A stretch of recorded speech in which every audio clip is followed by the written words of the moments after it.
Hey guys, and welcome to Petrol. Welcome to sunny Mevagissey, but welcome to a video I had no intention of shooting. Something reasonably bad's happened to the Mini, but in the face of adversity always comes an opportunity to make something better, and I think that's what's going to happen.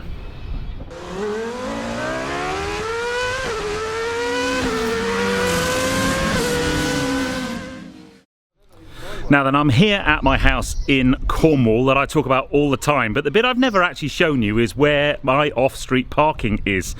Well, it is pretty tight, and you can see that we've got Charlie Clubman in here. Now I am having some windows fitted today, so I've got my builder's van just there, but it is pretty tight. The guests who stay at the house don't park here. This is just owners parking, and again, if long-term followers to the channel will also know that one of the reasons that I haven't lowered my car with lowering springs is I always talk about getting access into my house in Cornwall. Well, the reason I do that is if I spin around this way, this is the driveway that I have to back up. You back up and you come then into our parking spot just there. And it is pretty tight, and it is a little bit of a, I don't know, skills test to get in there. Mrs. Petrol and I have it nailed. We can get in really, really easily. However, we came down last week to stay at the house, and we came down in two separate cars because I came down 2 days before. And when Tracy arrived in the Clubman, she backed up the driveway, and just at the top of the driveway got a low pressure warning on a tyre on the offside rear. And I just assumed it was a slight flat, but under closer inspection, we basically had a flint go literally right through the side wall of the tyre and totally destroy the tyre, and that's not good. That's not good at all.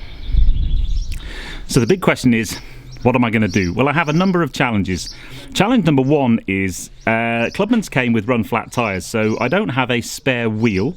I do have a can of emergency foam, but the sidewall damage is so severe that that wouldn't work. So I'm not able to inflate the tyre to basically take it to the local tyre place. So that means I'm going to have to remove the tyre from the car, or the wheel from the car here, and luckily I have a second car and take it to a tyre fitter in nearby St Austell. Second problem is, what am I going to replace it with? Well, this is where a problem becomes an opportunity, because I had a chat with my good friends at Michelin.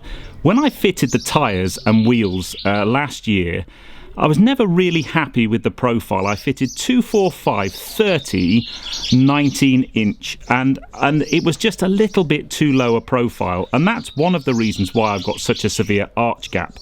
So I had a chat with my good friends at Michelin, because two things. Number one, really, I shouldn't just replace a single tyre. You should always replace tyres in pairs. And actually, if I was really going for it, this is a four-wheel drive car, so I should replace all four tyres. But because I want to change the profile of the tyre, then I need to do all four. And very luckily, Michelin have sent down to Cornwall a brand new set of Michelin Pilot Sport 4S tyres with 245 35 profile, and that should help just give me a little bit more sidewall, fill up the arch gap. But what I've got to do before that is I need to take off the wheel. Now luckily my good friend who lives next door, Ian, is going to help, because he's got a trolley jack. In fact, he's just arrived now. Morning, sir. Morning, Pedro. How are you? Very good. So he's going to rock up with the trolley jack. I've also been on Amazon and got some jacking point converters, just so we don't damage the jacking points. So what we're going to try and do, because we've actually got a little bottle jack as well, I think we're going to try and take two wheels off. Then I'm going to put them in the back of the Sorrento, take them into St Austell, get two tyres fitted.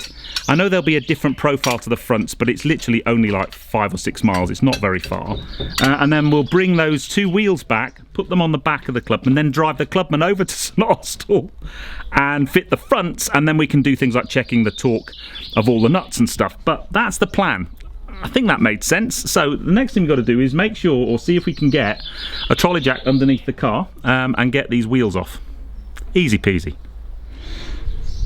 So yeah, in the boot I do have an emergency tyre inflation kit, but as I said, absolutely no use whatsoever. So what I do need is locking wheel nut, and also this little tool to help me get the centre caps off. Very, very important.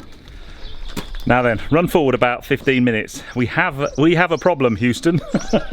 And the problem is Ian's trolley jack won't fit under the side of the car. It's just too low. The bottle jack we've got won't fit under the side of the car, and the car doesn't come with a jack. So if you were struggling, now luckily I do have the Kia Sorento, so I've just been and got the little scissor jack from the Kia Sorento, and I think it's tight, but we might just be able to get it under there. But our plan to change both, or to take both rear wheels off and me to take the rear wheels over, I think that's going to have to change, and I think we might just have to take one wheel off, the one that's obviously got the puncture, get that sorted, and then I'll just drive very quietly over with wheels slightly the wrong size. But it's, as I said, it's not a massive journey. But yeah, I didn't expect it to be this hard, did you? Yeah, I thought it was going to be quite straightforward. So right, let's see if we can get this this Kia coming to our aid. See if we can get this Kia scissor jack underneath the car. Bounty.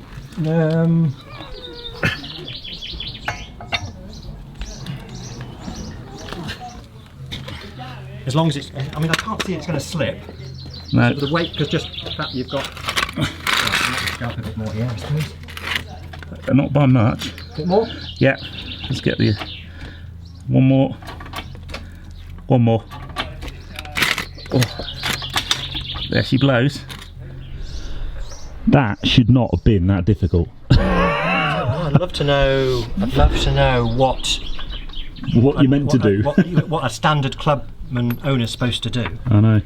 So weirdly, the Kia scissor jack, just the first time we tried to put it, almost felt like it was talking out, but I think it's just because it's never been used before, so that's fine. So we're going to leave that there. We've also got, we just used. So while Ian's kindly doing that for me, so the only way we were able to get that scissor jack underneath the side is to use a trolley jack underneath the back of the car on a stress member going across, which I was a bit worried about because I wasn't entirely sure, but it felt really, really solid. So we just used it to lift the car up. It only needed to be lifted maybe 20 mil, 30 mil, something like that. So we now got the wheel off, and we're going to leave it like that. I'm going to take the wheel to get the new tyre on, and then we'll have to do all three after that. Not good. So tyre off, and you can kind of see now the actual damage. There's literally a hole in the sidewall. There's also a tiny bit of gravel rash on the wheel itself, which I'm going to have to get sorted. But that's it, wheel off. So off to St Austell to get the tyres. Okay, wheel loaded up. Close the back of the old Sorento. See, this thing backed up here, no problem whatsoever. Now off to St Austell to get that tyre replaced, and then back to fit everything else. We've basically left the car's not resting on that rear trolley jack, it's just resting on the side jack. Actually, there's chocks under the wheels, it should be safe there, hopefully. Yeah, it shouldn't have been that difficult. But anyway, so the good thing is now we've actually finally managed to change a wheel. And I know there's bound to be a few people comment about how we've done it and whether we should have put the trolley jack where we did. We had no choice. Rather than, I don't know, calling out the AA to get them to jack it up, we took our time. I rang a couple of people I know, I got some advice, and I'm pretty sure where we jacked the car up at the back with a trolley jack, even though I only needed to lift the car, I don't know, 20-30 mil, I'm pretty sure that's okay. And then the little jacking pads are bought. Thankfully, Ian, when we were talking about it the other day, suggested that I buy those little jacking pads, and I'm glad I did, because it just means it's like a universal adapter for the jacking point. So that the Sorento scissor jack sat on there fine. So that's all good. So next plan is I'm off to a tyre specialist fitter in St Austell, who very kindly, I rang him back end of last week and kind of got him to help out. So Michelin shipped the tyres, they arrived this morning, and we're basically going to fit one, take it back, and then I'll take the Clubman back over there. And I'm going to have to drive really carefully. Again, not ideal at all. I would have preferred to take two wheels off, change the two rear wheels, drive over, because I will have a slightly different rolling radius on the tyres, because I've got the new tyres have a different profile. So the new tyres are 245 35s, whereas I'm taking off 245 45s. So hopefully, I'm really excited once the tyres are on. Hopefully I'll get that arch gap problem that I had with the car will have gone. It won't be there anymore. In fact, actually 245 35s are just a little bit bigger diameter than the wheels that came off, or the tyres that came off or came on the car originally. I think it increases the diameter by about 1%, which is under the limit that I need to have the speedo recalibrated. So it's all perfectly okay. Won't need to recalibrate the speedo at all. So it should look much better. But off we head to St Austell. So now I'm here at Steve Andrews Tyres in St Austell. Massive shout out to these guys for helping me out. As I said, I called them last week and explained the problem, and I said bring the tyres over, we will sort it out.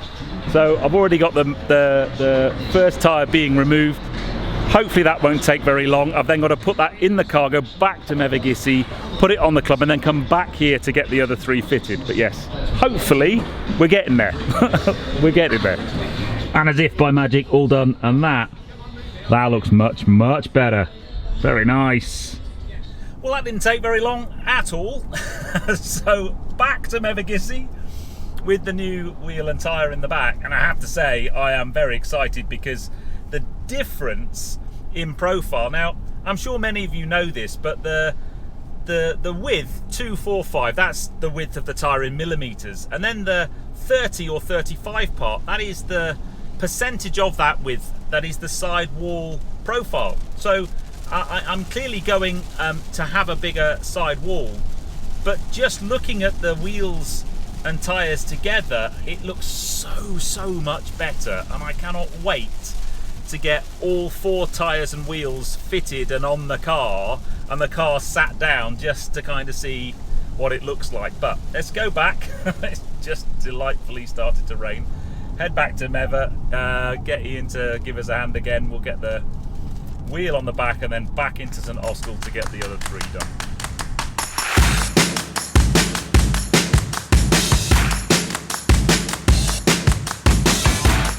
That was relatively painless.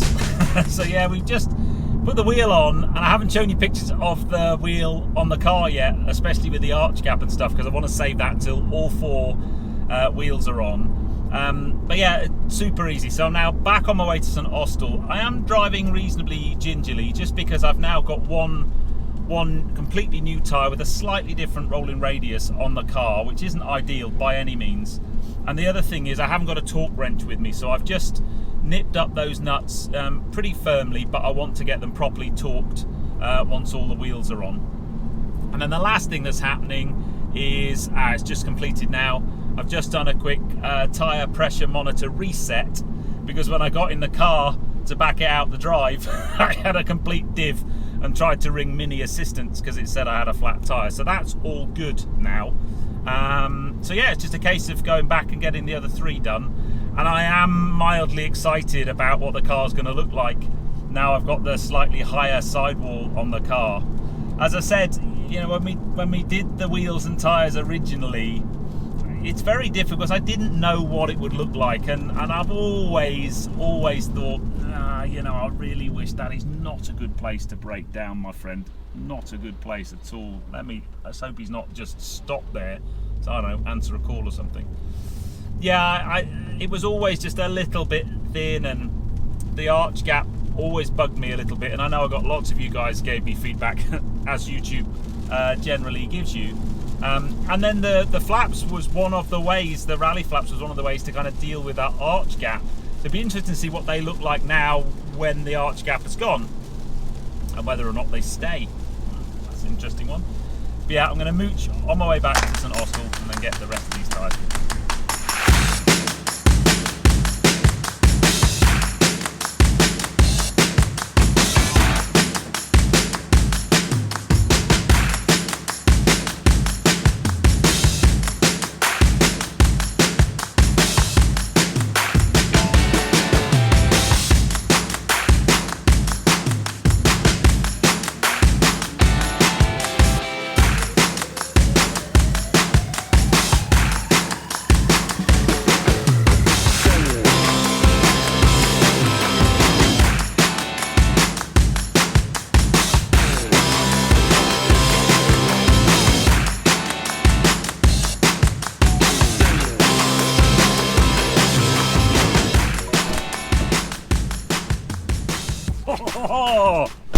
all done. Now then, before we get cracking, I just need to go into my menu about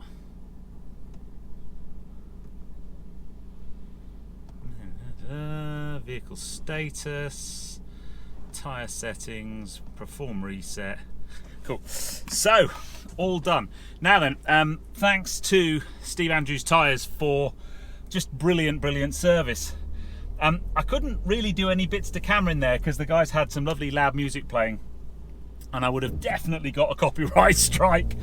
But brilliant service, I have to say. I don't think I've ever been to a tyre place before that actually washes the customer's wheels before they go back on the car. Brilliant. So yeah, we are all set, and if I now put a few pictures over while we're talking, the arch gap has gone. And I am so excited by the look of the car. I just think it just transforms the car. It's not until I kind of put the two tyres side by side, the 30 profile and 35 profile, that I realised just how thin that 30 profile tyre was. So this one should give me a much better ride for sure. It'll be interesting over the next kind of, next few weeks to see just how different the ride is. Quite different, I'm sure, but certainly the look of the car looks so much better now. I'm really super happy with it. But yeah, anyway, a couple of massive thank yous. And I say a massive thank you to Michelin UK. Now, they've supported the channel for the last 2 or 3 years. They always help me run Michelin tyres on both of my Minis, and that support is greatly appreciated. And they really did dig me out of a hole on this one. I could have just replaced 2 tyres. I could have got the same profile and just replaced the 2 rear tyres, because I always replace tyres in pairs. But I thought it was an opportunity to change the profile and just fix that arch gap, and I'm so grateful that when I contacted them, they said, yeah, we'll support you with that one. So brilliant for that. And then massive thank yous to the guys at Steve Andrews Tyres in St Austell for just for helping me out, really. As I said, it's not something they'd normally do, having tyres shipped to the fitters like that, but they've been super professional, and a big thank you and a big shout out to them. But I'm gonna head on back to the house and try out these new tyres. It's perfect. mega rainstorm. Oh my goodness me, some of the rain that came down while I was getting those tyres fitted was frankly ridiculous. But yes, really chuffed. Anyway guys, I hope you've enjoyed that. A little bit of an unplanned video, that's for sure. I did not intend to make that one, but sometimes out of challenges and problems comes an opportunity, and that's definitely the case with this. And I think I've grabbed the opportunity, and Charlie Clubman looked all the better for it. Please let me know what you guys think in the comments below. But if you've enjoyed that one, please give me a thumbs up. Comments below are always welcome, and if you haven't done so already, please subscribe to Petrol for plenty more content to come. And I'll see you in the next film, guys. You take care, drive safe. The arch gap's gone. Woo!